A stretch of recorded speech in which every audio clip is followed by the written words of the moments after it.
Hello అందరికీ welcome back to my YouTube channel. So సందులోకి entry అవ్వడుతుంటే పాములు వెల్కమ్ ఇచ్చినాయి అనమాట. చెట్ల మీదకి పాములు పడ్డాయి. సో పాములు అయితే మొత్తం కొంచెం అది వేరే ఉంది, మీకు వీడియోలో చూపిద్దాం అనుకున్నా కానీ అప్పుడు తీసేసిన లేదు అక్కడి నుంచి. సో మొత్తం చెట్ల మీద కింద పడ్డాయి పాములు 3. సో వాళ్ళైతే అక్కడ నుంచి వాళ్ళు తీసేసిన అనమాట. అవి తెలుసు కదా, పాములు అనేది మనుషుల ప్లేస్లోకి వస్తే ఏం చేస్తారో మీకు తెలియదు ఏమున్నది. సో వీడియో విషయానికి వస్తే, సో ప్రతి ఆదివారం మనకి చిలుపురుగుట్ట దగ్గర సంత జరుగుతుంది, గొర్రెలు ఇంకా మేకల సంత. సో ఈ వారం కూడా మీకు ఎట్లా వచ్చినాయి ఏందని చెప్పి చూపిస్తా.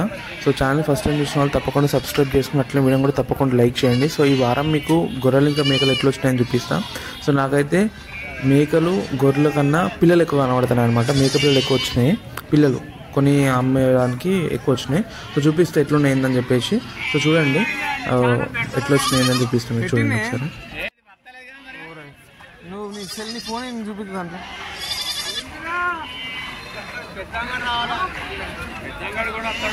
టైం దొరకద్దా? ఇంత చెప్తాను, ఇది ఇంత చెప్తాను. 6 అది 2 కలిపి 36, 2 కలిపి 36. అది ఒక్కొక్కటి 36, ఒక్కొక్కటి అయితే 19, 36 చెప్తాను. వయసు ఎంత ఉంటుంది? ఏజ్ నేను వయసు ఎంత ఉంటుంది అంటున్నా? ఎన్ని సంవత్సరాలు ఉంటుంది? లోకల్ పోతలే లోకల్ ఎన్ని సంవత్సరాలు ఉంటుంది అంటారా? ఎంత ఏజ్ ఎంత? ఎన్ని సంవత్సరాలు ఉంటుంది గొర్రె? సంవత్సరం అంతే.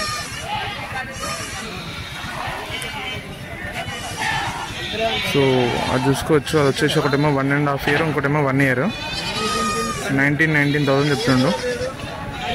36,000, 36,000 చెప్తున్నాను అనమాట.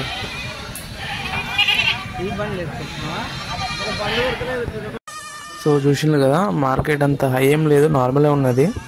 కాకపోతే ఈసారి పిల్లలు ఎక్కువ వచ్చినాయి అనమాట. సో వాటి ప్రైస్ వచ్చేసి 4,000 నుంచి 7,000 వరకు పడుతుంది. ఇట్లాంటి సైజ్ వచ్చేసి ఎక్కువ ఉన్నాయి అనమాట. పెద్ద ఏమంత రాలేదు. గొర్రెల బ్యాచ్ ఒక 5 వచ్చినాయి అంతే, చూసుకోవచ్చు. సో ఈ ప్రతి వారం మనకి చెప్పలేము, అంటే సంత ఉన్నది ఎప్పుడు ఎక్కువ వచ్చేది తెలియదు, ఎప్పుడు తక్కువ వచ్చేది తెలియదు. సో చూసుకోవచ్చు, అన్ని చిన్న చిన్న పిల్లలు వచ్చినాయి అనమాట. సో దాదాపు అందరూ ఆర్డర్లో పెట్టి అమ్ముతారు అనమాట. కింద ఇచ్చిపెట్టి అట్లాంటివి మళ్ళీ వేరే వాటిలో మందలు కలిసిపోతాయని చెప్పేసి ఆర్డర్లో పెట్టి దింపుతలేరు, డైరెక్ట్ ఆర్డర్లో అమ్ముతాను. నచ్చిన వాటిని చూసుకొని తీసుకుంటాను. సో చూసారు కదా. సో ఈ వారం ఇంతే అనమాట. మళ్ళీ వచ్చే వారం మీకు ఏమైనా ఇంప్రూవ్మెంట్ ఉందా లేదా అని చెప్పేసి మీకు వీడియో అయితే చేస్తూ ఉంటా. సో ఛానల్ని ఫస్ట్ టైం అయితే తప్పకుండా చూసిన వాళ్ళు సబ్స్క్రైబ్ చేసుకోండి, అట్లనే వీడియో కూడా తప్పకుండా లైక్ చేయండి. సో నెక్స్ట్ వీడియోలో కూడా మీకు చూపిస్తా ఎట్లా అయిందని చెప్పేసి, ఏంది ఎట్లా వస్తుందని చెప్పేసి. ఈసారి కొత్త ప్లేస్ కూడా పోతా, మీకు చూపిస్తా ఎట్లుండే అని చెప్పేసి. So until then, thank you for watching this video.